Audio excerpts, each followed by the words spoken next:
So, hello everyone. Today I have decided to discuss about a topic from the field of cost accounting. So, I've chosen a topic, very interesting topic, not so popular, activity based costing. तो आइए समझते हैं कि activity based costing होता क्या है. Activity based costing इस activity based costing में there is a term that has been used here, that is activity. So we are getting a idea.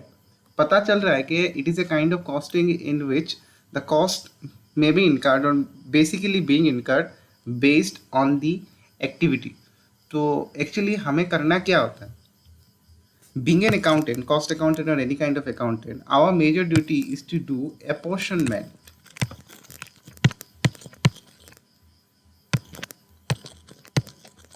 Apportionment of overhead cost. अच्छा, क्यों overhead cost की हम यहाँ पर बात कर रहे हैं? क्योंकि जब भी हम कॉस्टिंग की बात करते हैं, there are three things are involve in a cost of a product. अगर एक प्रोडक्ट बना रहे तो एक प्रोडक्ट में तीन चीज़ें तो होगी ही होगी, जिसके बगैर ये प्रोडक्ट तो पूरा होगा नहीं. वन इज लेबर, हम गुड्स की बात कर रहे हैं, सर्विस की नहीं. Material, labour and third one is overhead cost. So material is direct, labour to an extent is direct, overhead cost is indirect. So जितना हमारा इनडायरेक्ट कॉस्ट के ऊपर कंट्रोल होगा, we will be in a position to control our cost, we will be in a position to reduce our cost. Costing का जो main technique है या फिर जो हमारे पास सिस्टम है, जिसको हम ट्रेडिशनल सिस्टम कहते हैं, जिसको हम लोग ट्रेडिशनल सिस्टम कहते हैं, वो है हमारे पास क्या है, उसको ट्रेडिशनल सिस्टम को हम लोग कहते हैं overhead costing. So modern approach या फिर मॉडर्न सिस्टम कौन हो गया? Obviously activity based costing. ये है क्या और इसके अंदर क्या मेनली करना पड़ता है जो दूसरे में हमको नहीं करना पड़ता, दूसरे के लिए हमको करने में प्रॉब्लम होता है? तो simple idea is that activity based costing is a type of costing in which the costs are incurred based on the activities rather than considering simply the total cost of production. Okay, तो ये क्यों करना ज़रूरी है और कैसे करते हैं समझते हैं. एक सिंपल सा एग्जांपल लेते हैं. देखिए, there are two products, one is A and B, और उसके बारे में टोटल इन्फॉर्मेशन दिया गया है कि इसका टोटल कॉस्ट है 1,80,000. मशीन आवर इसमें स्पेंड होते हैं, ए के लिए 10,000 और बी के लिए 5,000. तो अगर मैं ट्रेडिशनल सिस्टम में आपके बोलूँ कि मुझे कैलकुलेट करके बताइए कितना है, तो very simple, what we will do, we will calculate our machine hour cost, whatever is our machine hour cost, वो हम लोग सबसे पहले कैलकुलेट करेंगे. ये पेन थोड़ा सा राइटिंग में दिक्कत दे रहा है, उसके लिए sorry. So machine hour cost का टोटल कॉस्ट कितना है? 1,80,000. कितना आवर स्पेंड हुआ है? टोटल जो है मेरा 15,000 आवर स्पेंड हुआ है. तो 15 मतलब 180 12, सो 12 रुपया एक घंटा के लिए. So for A how much will be the cost? It will be 1,20,000 and for B it will be 5,000 into 12, how much? 60,000. बड़ा सिंपल है ये. तो इसमें क्या इतना वो करना है? इसमें कोई प्रॉब्लम नहीं है. प्रॉब्लम तब होगा अगर मेरे पास बहुत सारे प्रोडक्ट्स हो. समझ लीजिए, अगर मेरे पास ए है, बी है, सी है, पी है, क्यू है, जेड है, एक्स है, आर है, जे है, जी है, और मैं आपको बोलूँ सारे प्रोडक्ट का जो मेरा कॉस्ट आया है 1,00,000 रुपये, आप इनमें जो है हम लोग को 10,000 घंटा हम लोग को सबको काम करना पड़ा है. तो आप बोलेंगे 10,000 घंटा काम करना पड़ा है तो क्या इसमें बड़ी बात हो गई? 10 रुपीज़ पर आवर कही तो है, 10 रुपीज़ पर आवर, ठीक है. इसके लिए जो है हमको कितना यूनिट्स हम लोगों ने बनाया, इसके लिए बनाया हमने 1,000 यूनिट्स, सी के लिए बनाया हमने 5,000 यूनिट्स, एग्जाम्पल दे रहा हूँ, जे के लिए हम लोगों ने बनाया 7,000 यूनिट्स. सब लोग क्या करेंगे? सिंपली इसके मल्टीप्लाई करके इसका कॉस्ट निकाल देंगे. ए के लिए 10,000, सी के लिए 5,000, जे के लिए 7,000. रिजल्ट अप्रोप्रिएट आएगा. Are we in a position to position about this products कि किस प्रोडक्ट्स को कंटिन्यू करना है, किसको डिसकंटिन्यू करना है, किस प्रोडक्ट्स में ज़्यादा कॉस्ट लग रहा है, किस प्रोडक्ट्स में कम कॉस्ट लग रहे हैं? ये तो हम लोग नहीं कर पाएंगे. तो ये सारी कन्फ्यूजन क्रिएट करता है. तो ट्रेडिशनल कॉस्टिंग सिस्टम जो है वो हमारे लिए सुइटेबल तब है अगर हम लोग less number of product produce कर रहे हैं और हमारे एक्टिविटीज़ जो है वो इसमें काम है. अच्छा, बार बार मैं एक वर्ड एक्टिविटी यूज़ कर रहा हूँ. ये एक्टिविटी क्या है, इसको कैसे निकालते हैं? तो मोटा मोटी एक आइडिया लेते हैं. Assume that you are we are running a manufacturing unit. Manufacturing unit है तो इसका मतलब है मेरे पास एक प्लांट है जहाँ पर हमेशा मैन्युफैक्चर होता होगा, तो एज्यूम करते हैं कि I am running a manufacturing unit. Okay, अगर मैं मैन्युफैक्चरिंग यूनिट रन कर रहा हूँ तो मैं पकड़ लेता हूँ कि इस मैन्युफैक्चरिंग यूनिट में मेरे पास एक मशीन होगा। ऑब्वियसली मेरे पास एक मशीन होगा। अगर मेरे पास मशीन होगा तो मशीन के नीचे मेंटेनेंस भी होगा। तो मशीन को मेंटेन करने के लिए मैं क्या करूँगा, उसको सेट करना पड़ेगा। तो उसके लिए मेरे पास सेटअप कॉस्ट आएगा, क्योंकि मशीन को तो रन करना पड़ेगा ना मुझे मशीन में। ओके, तो मेरे पास एक मशीन है, वो क्या कर रहा है, वो ऑब्वियसली वो प्रोडक्शन कर रहा है। और क्या करेगा, अगर ये प्रोडक्शन कर रहा है तो प्रोडक्शन के रिलेटेड भी तो कुछ होगा। तो समझ लीजिए इस प्रोडक्शन जो मैं कर रहा हूँ इसका इंस्पेक्शन होता है ऑन रेगुलर बेसिस। मतलब जो मटेरियल जो भी यूज़ कर रहा हूँ मशीन से, उसके लिए उसका इंस्पेक्शन होता है। अच्छा, अगर मैं प्रोडक्शन को फर्दर कंटिन्यू करूँ, एक और चीज़ में प्रोडक्शन होगा तो इसका मतलब मुझे रॉ मटेरियल भी चाहिए। रॉ मटेरियल चाहिए तो मैं उसको तो रिक्विजिशन दूंगा। मैं बार बार रिक्विजिशन दूंगा ना कि मुझे रॉ मटेरियल चाहिए, मुझे बनाना है। अच्छा ठीक है, मैंने इसको रिक्विजिशन दे दिया। प्रोडक्शन का इंस्पेक्शन भी हो रहा है। मशीन है तो मशीन में मैं इसको सेट कर रहा हूँ उसको रन कराने के लिए। तो ये सारी जो मेरी एक्टिविटीज़ होगी इसको मैं बोलूँगा मशीन कॉस्ट। इसको मैं बोलूँगा, मैं कुछ भी बोल सकता हूँ, इंस्पेक्शन कॉस्ट भी बोल सकता हूँ, प्रोडक्शन कॉस्ट, इसको मैं बोलूँगा रिक्विजिशन कॉस्ट। ओके, ये सारी जो चीज़ें हैं मेरे लिए, इसको निकाल देते हैं यहाँ पर। सारी जो चीज़ें हैं मेरे लिए क्या होगी, सारी जो चीज़ें हो गई मेरे लिए एक्टिविटी हो गई। मशीन कॉस्ट मेरे लिए एक एक्टिविटी है जो प्रोडक्ट बनाने में हमको सहायता कर रही है। इंस्पेक्शन कॉस्ट मेरे लिए एक्टिविटी जो प्रोडक्शन में सहायता कर रही है। रिक्विजिशन कॉस्ट जो है वो एक एक्टिविटी हो गई जो मेरे को सहायता करनी है प्रोडक्ट बनाने में। अच्छा, तो ये सारी एक्टिविटीज़ हो गई। इन एक्टिविटीज़ के बेसिस में मुझे कॉस्ट निकालना है। अगर ये एक्टिविटी हो रही है, मशीन कॉस्ट बार बार मेरे पास आ रही है, तो मेरे दिमाग में एक क्वेश्चन तो आएगा ना कि मशीन कॉस्ट क्यों इनकर हो रहे हैं। अब मैं लिखता हूँ इसके नीचे कि मशीन को सेटअप करना पड़ता है, मशीन को ट्रायल रन में लेना पड़ता है, मशीन के लिए एक्सपर्ट बनाने पड़ते हैं, तो सेटअप कॉस्ट एक आता है। इसका मतलब है setup cost is the reason, setup cost is one of the reason और may be the only reason behind incurrence of machine cost.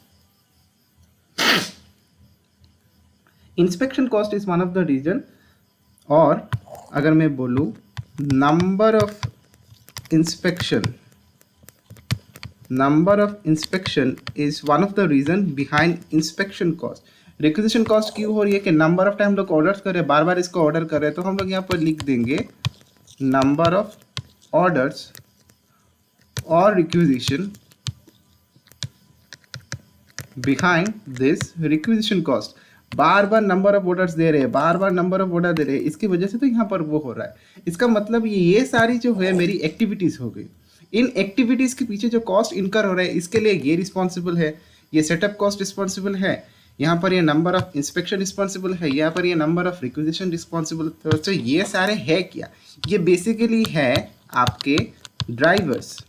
Drivers मतलब drivers are nothing but the factor which are responsible for the occurrence of that particular type of activity। तो यहाँ तो activity हो रही है वो हम लोगों ने असर्टेन कर लिया, एक्टिविटी के पीछे कारण भी असर्टेन कर लिया जिसको बोलते हैं ड्राइवर। तो इस एक्टिविटी के वजह से तो कॉस्ट इनकर्ड हो रहा है, तो उस कॉस्ट को हम लोग बोलेंगे कॉस्ट ड्राइवर। डिटेल में इसको बाद में समझेंगे। So cost driver is nothing but A factor because of which the main cost is incurred and because of which the activity took place and the cost behind that activity is also happen। so activity based costing में होता क्या exactly, activity based costing में हम लोग cost को analysis करने की कोशिश करते हैं based on the activities and what exactly is the reason behind the incurrence of that activity is identified with the help of cost driver. Cost driver एक फैक्टर होता है जिसकी वजह से ये कॉस्ट हो रहा है, उसको हमको निकालना बड़ा इंपॉर्टेंट हो रहा है। उसके बेसिस पे हम लोग एक्टिविटी बेस्ड कॉस्टिंग करते हैं जो कि बड़ा सिंपल है। अच्छा, समझ में आया? चलिए एक एग्जांपल लेते हैं, फॉर्मल डेफिनेशन भी मैं एक्सप्लेन करूंगा। एक एग्जांपल को लेते हैं और इसी को लेके कैरी फॉरवर्ड करते। देखिए there is an example there. सो इसमें दो प्रोडक्ट है वही ए और बी और जिसका कॉस्ट हमें दिया गया है यहाँ पर। तो हम लोग एक्टिविटी बेस्ड कॉस्टिंग का एक टेक्निक यूज़ करते हैं। एग्जैक्टली तो टेक्निक नहीं है बट मोटा मोटी वही टेक्निक है जिसको हम लोग यहाँ पर यूज़ करेंगे। So what we will do here, we will try to calculate the cost of a product based on its activities, mainly on its activities. अच्छा, इसको कैसे करेंगे? देखिए, सबसे पहले एक्टिविटी हमको आइडेंटिफाई करना है। यहाँ पर स्पेसिफिकली लिखा हुआ है कि यहाँ पर इंस्पेक्शन कॉस्ट है। Okay, so if it is in inspection cost, we will simply write here number of inspection. ये जो नंबर ऑफ इंस्पेक्शन है, ये मेरा कॉस्ट ड्राइवर है। Inspection cost is activity, number of inspection is a my cost driver. So 20,000 is the total cost, that is inspection cost. कितनी बार inspection हुआ है? ए और बी को मिला के 20 बार हुआ है, तो इसका मतलब 1000 रुपये तो हर एक इंस्पेक्शन में जा रहा है। सो फॉर ए इट इज़ 10,000, 10 बार हुआ है तो 10,000। बी का भी शायद 10 बार हुआ है, हाँ 10,000। सो टोटल कॉस्ट आ गया कितना? 20,000। ओके, दूसरा एक्टिविटी क्या हुआ है? दूसरा activity is material requisition cost, जो हम लोग एग्जाम्पल दिया था। कितनी बार हम लोगों ने ऑर्डर दिया? दोनों मिला के हम लोगों ने 25 बार ऑर्डर दिया। कितना है इसका? 50,000। तो 25 से 50,000 को अगर देंगे तो ये आ जाएगा 2,000। इसका मतलब हर एक रिक्विजिशन के पीछे 2,000 का खर्चा हुआ है। तो 2000 इंटू 2 यहाँ पर लिख देते हैं, number of requisition, number of requisition. तो ये हो गया 40,000। कैसे हो गया 40,000? 2000 इंटू 20, 2000 इंटू 5 इज 10,000। ये हो गया इधर 50,000। Okay, machine setup cost, machine को सेटअप करने में कॉस्ट लगता है बहुत सारा। तो टोटल मशीन सेटअप करने के देखिए, यहाँ पर नंबर नहीं बोला कि कितनी बार सेटअप किया है, यहाँ बोला कि कितना आवर स्पेंड हुआ है इस मशीन को सेटअप करने में। तो टोटल आवर स्पेंड हुआ है 2500। कॉस्ट है यहाँ पर 50,000। सो 2500 अगर है टू, सो 20 रुपीज़ हर एक सेटअप में 20 रुपीज़ का खर्चा है। तो हम लोग यहाँ पर लिखेंगे setup cost, setup cost. So 2500 into 20, 20 into 1000 is 20,000, 20 into 1500 is 30,000। So total हो गया कितना? टोटल हो गया मेरा 50,000। अच्छा, अदर कॉस्ट दिया हुआ है, तो अदर कॉस्ट का कुछ एक्टिविटीज नहीं है, तो इसको हम लोग लिख देते हैं अदर कॉस्ट। कॉस्ट ड्राइवर इसमें डिटेल में नहीं दिया है, मे बी द रिमेनिंग कॉस्ट है इसकी वजह से, तो अदर कॉस्ट। सो इसमें 15,000 आवर्स स्पेंड हुए हैं। 15,000 आवर्स अगर स्पेंड हुए हैं इसमें, तो इसका मतलब ये 4 है 1 घंटे के लिए, 4 रुपये 1 घंटे के लिए स्पेंड हुए अदर कॉस्ट में। 3,000 to 4 इज 40,000। यहाँ आ गया 4 इज 20,000। सो टोटल हो गया 60,000। यहाँ पर टोटल कितना है? 15 to 70, 1,80,000। 1,80,000 इज टोटल कॉस्ट, जो हम लोगों ने आगे हमने देखा था। ये देखिए, इसका सेग्रीगेशन दिया है 1,80,000। बी में कितना खर्चा होता है? 20, 50, 50, 20 इज 70,000 बी में। ऑब्वियस सी बात है, यहाँ पर 1,10,000 होगा। देखिए कैलकुलेट करके, 50, 70, 40 एस 1,10,000। सो ए में आता है 10, 1,10,000, और बी में आता है 70। ये जो है टेक्निकली अभी हम लोग को थोड़ा सा अप्रोप्रिएट लग रहा है। क्यों? क्योंकि हमने यहाँ पर सबसे पहले जो है एक्टिविटीज को आइडेंटिफाई किया। Very good. Then what we did, we identify the drivers, that is what exactly is the reason behind that activity is happening and what is the factor of that activity। Factor हम लोगों ने लिखा यहाँ पर एक एक करके, इसको हम लोगों ने एक्सप्लेन किया ए और बी में। अब मुझे डिसीजन लेने में शायद कोई हेल्प मिलेगा। तो ये कैसे हो रहा है? ये एक्टिविटी बेस्ड कॉस्टिंग की वजह से हो रहा है। थोड़ा थोड़ा आइडिया हो रहा है ना कि एक्टिविटी बेस्ड कॉस्टिंग है क्या। ठीक है, आगे बढ़ते इसका फॉर्मल डेफिनेशन देखते। Activity based costing assign cost to the activities those are mainly responsible behind the cost of a product। हाँ, तो एक्टिविटीज को आइडेंटिफाई करो, जो रिस्पॉन्सिबल है उनको लो, कॉस्ट ऑफ प्रोडक्ट को निकालो। सिंपल सी चीज़ है, लेकिन एक्टिविटी आइडेंटिफाई करना इतना आसान नहीं है। In order to identify the activity we should know the main function behind the activity. Okay, इसको आइडेंटिफाई करने के लिए कोई कॉमन पैरामीटर या फिर यूनिवर्सल पैरामीटर नहीं है। जैसे हम लोग के पास अकाउंटिंग का रूल होता है, गोल्डन अप्रोच हो गया, फिर मॉडर्न अप्रोच हो गया। इसके लिए कोई कॉमन पैरामीटर नहीं है। इसके लिए बिजनेस क्या है वो सबसे पहले आइडेंटिफाई करना जरूरी है। मैन्युफैक्चरिंग है, सर्विस वाला है, उसकी सारी एक्टिविटीज़ क्या है, कौन सी एक्टिविटी ज़्यादा इंपॉर्टेंट है बिजनेस के लिए। Based on that we have to identify the activities. Okay, यहाँ पर वही चीज़ें लिखा है कि की फंक्शन एक्टिविटीज आइडेंटिफाई करना है। In short, the segregation of total cost of production is made in systematic manner। हाँ, systematic manner हम लोग ने segregate किया है। देखिए सारे कॉस्ट को हम लोगों ने लिखा, सिस्टेमेटिक में कौन से पीछे किसका है एक एक करके लिखा, लिख के हम लोगों ने इसको रिप्रेजेंट कर दिया। सो activity based costing is a type of costing where the cost is identified or determined based on the activities, and what exactly is the reason behind that activity is also being identified. बड़ा simple सा है. Okay, elements क्या है activity based costing की, बड़ा important है. The first and the most important element of activity based costing is the overhead cost. इसका मतलब है इसका टोटल कॉस्ट कितना है. मतलब हम लोग जो टोटल कॉस्ट की बात करें, मेनली हम लोग ओवरहेड कॉस्ट की बात करें. ओवरहेड कॉस्ट कितना लगा है, जैसे हम लोगों ने आगे वाले एग्जांपल में देखा था कि ओवरहेड कॉस्ट जो है टोटल कॉस्ट 1,80,000. ये इन्फॉर्मेशन मेरे पास होनी चाहिए, उसके ऊपर बेस करके तो मैं कैलकुलेशन करूंगा. उसके बाद एक्टिविटी, हाँ एक्टिविटी हम लोगों ने निकाला यहाँ पर. जैसे फॉर एग्जांपल अगर आपको याद, हम लोगों ने क्या क्या एक्टिविटीज़ निकाला. हमने मटेरियल रिक्विजिशन कॉस्ट निकाला, हम लोगों ने सेटअप कॉस्ट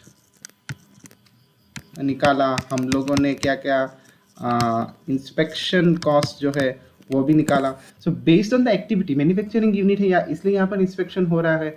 सर्विस यूनिट होता तो शायद यहाँ पर सेटअप कॉस्ट नहीं होता. सर्विस यूनिट होता तो शायद यहाँ पर रिक्विजिशन नहीं होता. सर्विस यूनिट होता यहाँ पर मेंटेनेंस कॉस्ट होता, कितनी बार मेंटेनेंस हो रहा है, कैसे मेंटेन हो रहा है. तो based on this we need to identify the activities. सारे एक्टिविटीज़ को हमको पहले आइडेंटिफाई करना है. अच्छा, उसके बाद the next concept that comes is the cost pool. Pool मतलब क्या, खींचना, सारी चीज़ों को खींचना. कैसे खींचेंगे, से फॉर एग्जांपल मैंने यहाँ पर लिख दिया कि मटेरियल रिक्विजिशन कॉस्ट. अच्छा, मटेरियल रिक्विजिशन कॉस्ट है तो इसके अंदर ऑब्वियसली तो कॉस्ट के कैटेगरीज होंगे.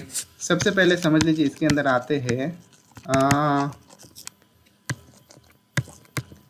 ऑर्डरिंग कॉस्ट आता है इसके अंदर. सॉरी ये पेन काम नहीं कर रहा है. अच्छा अब काम कर रहा है. Ordering cost. इसके बाद इस पर आता है ट्रायल कॉस्ट, मतलब ये कुछ ट्रायल करके कॉस्ट निकालते होंगे. Software maintenance cost,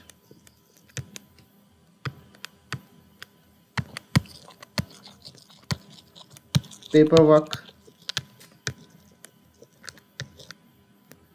cost, delivery.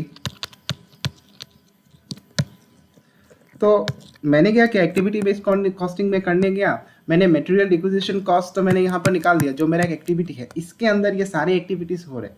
तो मैं क्या करूँगा, इन सारे एक्टिविटीज़ को अगर एक एक करने लिखने गया तो नंबर ऑफ एक्टिविटीज़ तो बहुत सारे हो जाएंगे, कन्फ्यूजन हो जाएगा मेरे लिए. तो मैं क्या करूँगा, there are simple thing that I can do. I can pull all those expenses together. If I pull all those expenses together, सारे को मैं इकट्ठा कर लेता हूँ, करके एक नाम दे देता हूँ. क्या नाम दूंगा, मैं लिख देता हूँ कि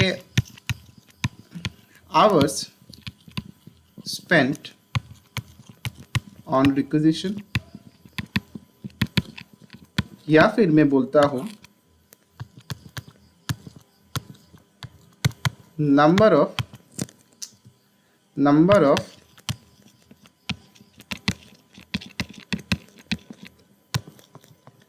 रिक्विजिशन मेड. ये ज़रा अप्रोप्रिएट लग रहा है, नंबर ऑफ रिक्विजिशन मेड्स. अगर मैं बोलूँ number of requisition made, number of requisition वो फैक्टर है जिसकी वजह से मटेरियल रिक्विजिशन कॉस्ट हो रहा है. नंबर ऑफ रिक्विजिशन का सब कैटेगरीज है, ऑर्डरिंग कॉस्ट है, ट्रायल कॉस्ट है, सॉफ्टवेयर मेंटेनेंस कॉस्ट है, पेपर वर्क है, डिलीवरी कॉस्ट. इतनी सारी तो मैं लिख नहीं सकता.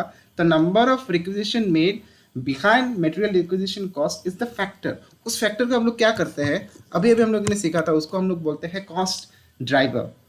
Cost driver is nothing but the factor because of which the activity cost took place.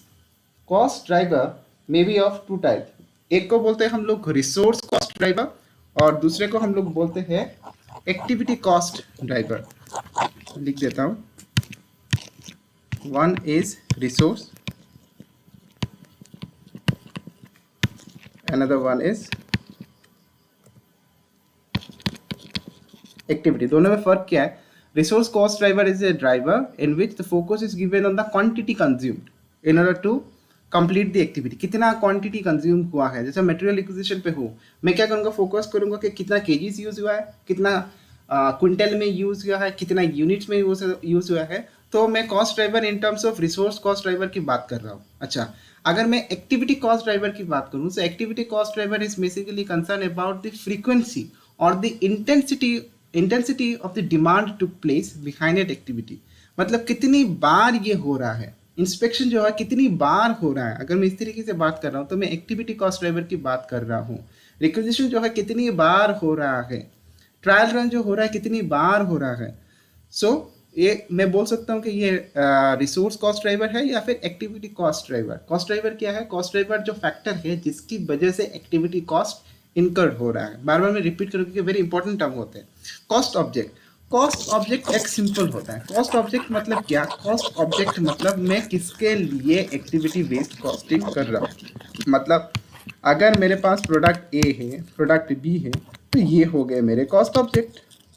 Cost objects are nothing but the products, maybe the department, maybe the consumer, because of which the costs are being analyzed. अगर मेरे पास बहुत सारे products हैं, मैंने कह दिया ए और B का निकालो, तो ए और बी मेरे लिए कॉस्ट ऑब्जेक्ट्स हो गए। उनका ही तो मैं निकालूंगा और दूसरा का तो मैं नहीं निकालूंगा। क्या करने की कोशिश करूंगा? सबसे पहले ओवरहेड कॉस्ट निकालने की कोशिश करूंगा, एक्टिविटीज़ को आइडेंटिफाई करूंगा, सिमिलर एक्टिविटीज़ जो है उसको एक साथ रखूंगा। उसके बाद मैं फैक्टर खोजूंगा जिसकी वजह से ये इसके पीछे कॉस्ट हो रहा है। उसके बाद जिन प्रोडक्ट्स का मुझे करना है उन प्रोडक्ट को आइडेंटिफाई करूंगा, उनको मैं सिंपली बोल दूंगा cost objects. Cost objects are nothing but the products, may be the department और the consumer, because of which the cost analysis और activity cost analysis are being done. Okay, problems in traditional costing, detail में नहीं जाऊंगा। Based on volume of production, हाँ traditional costing को बोल दो कितना हुआ भाई, कितना टोटल यूनिट्स हो गया मेरा, तो वो खुश हो जाएगा। कितना मशीन आवर हो गया टोटल मेरा, उसके बेसिस पर एक कैलकुलेशन हो जाता है, सब खत्म। Okay, provide information on cost of product, simply बोल देगा कि आपका टोटल कॉस्ट जो है हो गया भैया 2 लाख। अब आप डिसीजन लो क्या करना है। Suitable for labour intensive products, हाँ अगर जिस प्रोडक्ट्स में लेबर्स हाईली इन्वॉल्व हो then it is very suitable. मैंने बोला ना labours, there are 3 components of cost, one is material, another is labour, another is overhead cost. So material है direct, labour भी है डायरेक्ट। अगर डायरेक्ट कॉस्ट इन्वॉल्व हो तो भाई मुझे एक्टिविटी कॉस्ट करने की जरूरत नहीं, क्योंकि दिखाई दे रहा है कि लेबर ही इन्वॉल्व है इसके अंदर, तो मैं डायरेक्ट मशीन आवर निकालूंगा, कैलकुलेट कर लूंगा जितना घंटा उन लोगों ने काम किया है। अगर ओवरहेड कॉस्ट का प्रोपोर्शन एक प्रोडक्ट में ज़्यादा हो जो कि सर्विसेज में होता है, से फॉर एग्जांपल मैं अगर उसकी बात करूँ, एक प्रोडक्ट को लेते प्योरिट जो होता है वाटर प्योरीफायर, ये ऑनलाइन भी अवेलेबल है, ये ऑफलाइन भी अवेलेबल है, मतलब दुकान में भी अवेलेबल है। अगर आप डिमांड करेंगे तो घर में आके डेमोन्स्ट्रेट भी करेगा। इसका मतलब है इसके पीछे मेरे बहुत सारे खर्चे हो रहे हैं। ये खर्चे कहाँ से हो रहे हैं? ये खर्चे मेनली डिस्ट्रीब्यूशन पार्ट में हो रहे हैं, जो लॉजिस्टिक पार्ट्स दैट वी से in logistic department there are different types of costs are involved, delivery cost is involved, maintenance cost is involved, जो बंदा ट्रैवल कर रहा है दूर दूर जाके बेचने की कोशिश कर रहा है उसका भी कॉस्ट इन्वॉल्व है। तब मुझे एक्टिविटी कॉस्ट की बहुत ज़रूरत है, तब मुझे ट्रेडिशनल कॉस्टिंग मुझे हेल्प नहीं करेगा। So when products are in labour intensive products then it is okay, go for traditional costing. Then for which category of product or which type of product activity cost is suitable? Very simple, capital intensive, पैसा ज़्यादा लगा रहा हूँ तभी तो मैं इसको analyse करने जाऊँगा, पैसा कम लगा रहा हूँ तो मैं क्यों इसको एनालाइज करने जाऊँगा। एलोकेशन ऑफ कॉस्ट, हाँ ट्रेडिशनल कॉस्टिंग में कोई एलोकेशन नहीं होता, टोटल कॉस्ट है इतना, कितना एलोकेशन हुआ है पता नहीं, कोई डिटेल इन्वॉल्व नहीं है। अगर हम लोग कॉस्ट शीट बनाने जाए तो हमको थोड़ा थोड़ा पता चल जाएगा, लेकिन इतना डिटेल इन्वॉल्व नहीं है।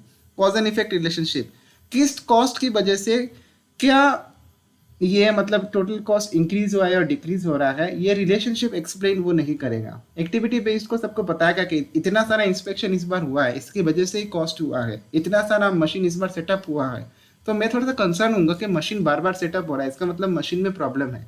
ओवरहेड कॉस्ट में या फिर ट्रेडिशनल कॉस्टिंग में ये इन्फॉर्मेशन थोड़ा सा मिसिंग होता है कि कॉस्ट क्या है और इसका इफेक्ट क्या आ रहा है, वो मुझे पता ही नहीं चल रहा है।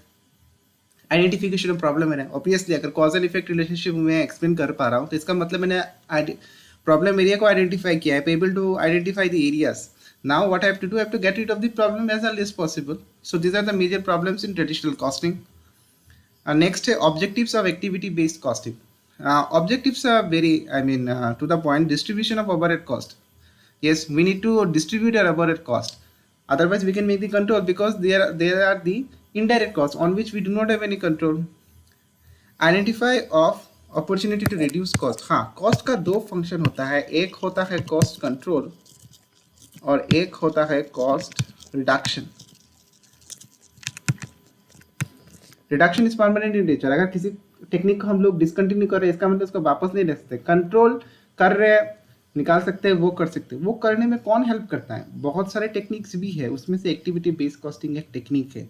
तो ये अपॉर्चुनिटी दिखा देता है, जिससे मैंने एग्जांपल दिया कि सेटअप कॉस्ट बार बार सेटअप करने की कोशिश हो रहा है।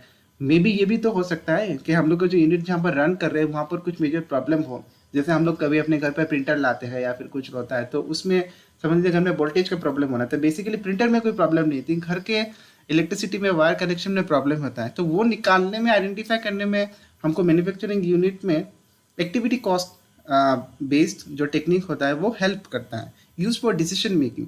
अगर मुझे पता है कौन कौन सी एक्टिविटीज ऑर्गेनाइजेशन में हो रही है तो obviously I will be in position to took better decision regarding और as compare to my traditional costing technique. Focus on high cost activities. हाँ, जो कॉस्ट एक्टिविटी, जैसे हम लोगों ने कॉस्ट पूलिंग किया, ज़्यादा खर्चे हो रहे हैं एक प्रोडक्ट के पीछे और बड़ा खर्चे हो रहे हैं अमाउंट के पीछे, वो सारी इन्फॉर्मेशन एक्टिविटी बेस्ड कॉस्टिंग आपको दे देगा। अगर मेरे पास ए, बी और सी है, जैसे हमने सेग्रीगेशन किया, बहुत सारे खर्चे हो रहे थे, ए के पीछे 1 लाख रुपए हो रहा है, बी के पीछे 10,000 हो रहे हैं, सी के पीछे 70,000 हो रहे हैं, तो ऑब्वियस ही बात है मैं बी में लेस कॉन्सेंट्रेट करूंगा, ए में ज़्यादा कॉन्सेंट्रेट करूंगा, इसके पीछे खर्चे ज़्यादा हो रहा है। As compare to that return क्या आ रहा है कि नहीं, मैंने देखा रिटर्न जो है इसका 10% आ रहा है, इसका जो है 11% आ रहा है और इसका जो है 17% आ रहा है। तब मुझे इसको अच्छी तरीके से एनालाइज करना पड़ेगा, इसमें खर्चा इतना हो रहा है but as compare to that return is not so significant or very high, we can say. Assign cost of every available resources. हाँ, जितना रिसोर्सेज अवेलेबल है बेस्ड ऑन दैट ये कॉस्ट को असाइन करता है, जो नहीं है उसके लिए नहीं करेगा। Okay, steps in activity based costing. Steps बड़ा ही सिंपल है। सबसे पहले अपना फंक्शनल एरिया चूज करो। फंक्शनल एरिया मतलब आप आइडेंटिफाई करो क्या क्या activities that is the main business function of the organisation, ये आप आइडेंटिफाई करो। Identify relative activity area. Business function अपने आइडेंटिफाई करें, जैसे फॉर एग्जांपल ये मैन्युफैक्चरिंग यूनिट है, मैन्युफैक्चरिंग यूनिट जैसे मैंने एग्जांपल लिया, इसमें मैन्युफैक्चर भी होगा, इसमें प्रोडक्शन भी होगा, इसमें डिस्ट्रीब्यूशन भी होगा, इसमें सेल्स भी होगा। तो मैंने क्या क्या रिलेटिव एक्टिविटीज को आइडेंटिफाई कर दिया। एलोकेशन ऑफ कॉमन एक्सपेंसेस मतलब मैन्युफैक्चरिंग में क्या क्या खर्चे हो रहे हैं आइडेंटिफाई करो, प्रोडक्शन में क्या क्या खर्चे हो रहे हैं आइडेंटिफाई करो, डिस्ट्रीब्यूशन में क्या क्या खर्चे हो रहे हैं आइडेंटिफाई करो। किया, स्टेटमेंट एक बना लिया मैंने, हाँ जैसे उसमें बनाया था ऐसे करके ए और बी करके, उसके बाद हम लोगों ने सारे एक्टिविटीज को आइडेंटिफाई करके लाइन अप किया था, बनाया। Identify cost driver. Cost driver, what is cost driver, बार बार आ रहा है ये चीज। Cost driver is nothing but a factor which is responsible behind the total activity cost। जो एक्टिविटी मेरे ऑर्गेनाइजेशन में हो रही है, से फॉर एग्जांपल मेरे ऑर्गेनाइजेशन पे ये सेटअप कॉस्ट बार बार आ रहा है। सेटअप कॉस्ट क्यों आ रहा है, क्योंकि बार बार मैं सेटअप कर रहा हूँ तो ये आवर स्पेंड हो रहा है इसके पीछे, तो ये जो होगी मेरी कॉस्ट ड्राइवर होगी। कॉस्ट ड्राइवर को आइडेंटिफाई किया। Okay, identify share of each cost driver. हाँ, मैंने आवर निकाला, आवर का पर हेड पर आवर कॉस्ट निकाला 20 रुपीज़ करके, तो उसके बाद ए में कितना घंटा हुआ, ए में 1000 घंटा हुआ, तो 1000 घंटा हुआ इसका मतलब है ये 20,000, इसमें 2000 घंटा हुआ तो इसका मतलब है यहाँ पर 40,000। डिटरमाइन रेट ऑफ एक्टिविटी, तो ऑब्वियसली ये सब सारी चीज़ें करूँगा, उसके बाद रेट ऑफ एक्टिविटीज़ मेरे पास आ जाएगी। बड़ा सिंपल सा टेक्निक है एक्टिविटी बेस्ड कॉस्टिंग में, कुछ लंबा कुछ नहीं है, simple. Then the advantages of activity based costing, it focus on activities, नाम से पता चला है कि एक्टिविटीज़ के ऊपर फोकस कर रहा है। Allocation on the basis of driver, हाँ ड्राइवर्स एलोकेट करना, आइडेंटिफाई करना, उसके बेसिस पर ही हम लोग एक्टिविटीज़ को आइडेंटिफाई करते हैं। कॉस्ट रिडक्शन, हाँ ये कॉस्ट रिडक्शन पे हमको बहुत हेल्प करता है। अगर हमने किसी एक्टिविटीज़ को आइडेंटिफाई कर लिया, जैसे मैंने पेरोट का एग्जांपल दिया, पेरोट के एक एग्जांपल में हमने देखा कि डायरेक्ट सेलिंग भी होता है, उसके बाद इसको हम लोग शोरूम पे भी सेल करते हैं, उसके बाद ये ऑनलाइन भी होता है, ऑनलाइन भी इसको सेल करते हैं। तो समझ लीजिए इसका टोटल खर्चा जो आ रहा है, से फॉर एग्जांपल 2 लाख रुपए आ रहा है पर एक मंथ का मैं बोलता हूँ। तो डायरेक्ट सेल पे मैंने देखा कि डायरेक्ट सेल पे जो खर्चा आ रहा है वो आ गया 50,000 रुपये। अगर मैं इसको दुकान में बेचने जाऊँगा तो इसका आ रहा है 30,000 रुपये। ऑनलाइन में मेंटेनेंस कॉस्ट हमको देना पड़ता है तो इसका 20,000 रुपये आ रहा है। कितना यूनिट्स मैंने सोल्ड किया, समझ लीजिए मैंने 100 यूनिट सोल्ड किया और मैंने आज को डिस्ट्रीब्यूट किया तो पता चला कि डिस्ट्रीब्यूशन में मैं तो 30 ही बेच पा रहा हूँ, इस पे जो है मैं 40 ही बेच पा रहा हूँ और यहाँ पर मैं ऑनलाइन में 60 बेच पा रहा हूँ, लेकिन कॉस्ट तो मैं इसके पीछे बहुत कम यूज़ कर रहा हूँ। तो ये क्या करता है, मुझे कॉस्ट रिडक्शन में सहायता करता है। मैं ये डिसीजन ले सकता हूँ परमानेंटली। कॉस्ट रिडक्शन मतलब परमानेंट डिसीजन कि मैं door to door selling close कर दूंगा। मैंने एक एग्जाम्पल दिया, मैं डोर टू डोर सेलिंग जो है मैं क्लोज कर दूंगा। ये डिसीजन लेने में मुझे कौन हेल्प कर रहा है, एक्टिविटी बेस्ड कॉस्टिंग। ठीक है, cause and effect relationship. Cause क्या है कि मैं ज़्यादा खर्चा कर रहा हूँ, इफेक्ट क्या हो रहा है, इसका खर्चा ज़्यादा हो रहा है डोर टू डोर सेलिंग में। ये रिलेशनशिप एक्सप्लेन करता है। Identification of problem area, yes, helps in decision making, obviously. Appropriate method, हाँ, इसको अल्टीमेट मेथड तो हम लोग नहीं बोलेंगे, अल्टीमेट मतलब इसमें सर्वगुण संपन्न है ऐसा तो नहीं है। लेकिन ये अप्रोप्रिएट है अगर if you have more number of products in which larger activities are involve, then it is appropriate. अगर आपके पास पैसा भी है और हर प्रोडक्ट कैपिटल इंटेंसिव है, लेबर का उसमें इन्वॉल्वमेंट कम है, तब तो ये अप्रोप्रिएट है। तब remember, it is not ultimate, it is appropriate.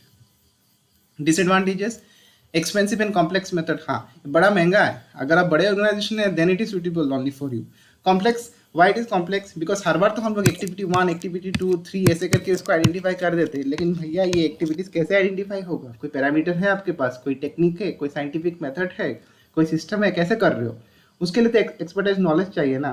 तो ह्यूमन बायसनेस भी इसमें आ सकती है। एक्टिविटी स्टेटमेंट जो हम लोग बना रहे वो लंबा भी हो सकता है। ये cost driver identification, driver identify करना बड़ा मुश्किल होता है। जैसे हम लोगों ने कहा कि मशीन सेटअप कर लिया, मशीन सेटअप में अगर मैं बोलूँ कि number of setup is my cost driver, number of setup is my cost driver, नहीं दूसरा आगे बोलेगा नहीं नंबर ऑफ सेटअप नहीं, आवर्स जो स्पेंड हुए हैं सेटअप करने में वो कॉस्ट ड्राइवर है, तो ये कन्फ्लिक्ट हो जाएगा यहाँ पर। तो ये सर थोड़ा सा प्रॉब्लम आता है इसमें। No confirmation of gap, yes obviously बात है, अकाउंटिंग स्टैंडर्ड के साथ रिलेटेड नहीं है, वो नहीं है, तो इसमें तो कन्फर्मेशन आता नहीं है। Focus too much on cost reduction, हाँ एक्टिविटी बेस्ड कॉस्टिंग मेनली हम लोग क्यों करते हैं? कॉस्ट रिडक्शन करने के लिए। तो बार बार ये जरूरी भी तो नहीं होता है ना, क्योंकि बहुत सारे कंस्ट्रेंट भी होता है जिसकी वजह से कॉस्ट बढ़ रहा है। से फॉर एग्जांपल अभी कोविड का टाइम है, तो बहुत सारे प्रोडक्ट्स थे जिसके दाम बढ़ गए। जैसे से फॉर एग्जांपल राइट ना अगर मैं इसको वीडियो को रिकॉर्ड कर रहा हूँ, तो अभी गैस के दाम बढ़ गए, पेट्रोल के दाम बढ़ रहे, तो हम लोग के पास कोई पॉसिबल सोल्यूशन है कि डायरेक्टली जाके सब लोग बोलेंगे कि वैट हटा दो, एक्साइज ड्यूटी को हटा दो, कॉस्ट रिडक्शन करना पॉसिबल है? एनालाइज तो कर लिया, ये सारी एक्टिविटीज हो रहे हैं पेट्रोल के दाम के पीछे, हटा दो इसको, पॉसिबल है? Not possible. So bar bar cost reduction पे फोकस करना नहीं चाहिए। एक्टिविटीज निकालो, उसका कारण क्या है वो भी निकालो, देखो अगर कंट्रोल हो सकता है तो करो, डायरेक्टली उसको हटाने की जरूरत नहीं है। Time consuming, yes it is very time consuming, उसके लिए एक्सपर्ट चाहिए। Not suitable for small organisation, obviously अगर ये महंगा है तो स्मॉल ऑर्गेनाइजेशन के लिए तो ये सुटेबल नहीं है। ओके, थैंक यू गाइस, लगता है वीडियो थोड़ा बड़ा हो गया, sorry for that. Next video लेके बहुत जल्दी आता हूँ। Thank you.